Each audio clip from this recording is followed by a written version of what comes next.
To start using Writeback, we first need to configure it using the Writeback Manager.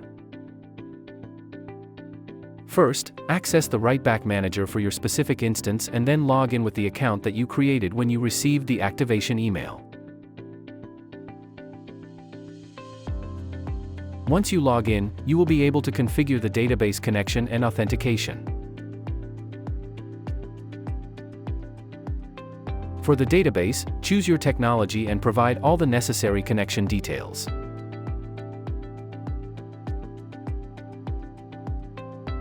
Once you have that, you can test the connection to ensure that it is successful.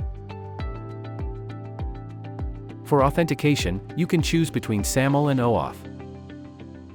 In this example, we are using SAML. You just need to copy the entity ID and the ACS URL to the app on the IDP. You will obtain the metadata file from the IDP. Once you have the metadata file, upload it here.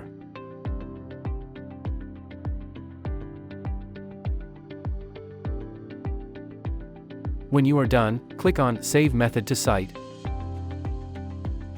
Once everything is ready, go to the Apply Settings page. Click on Apply, and wait a moment for it to complete. When it is successful, you will be able to start using Writeback on Power BI.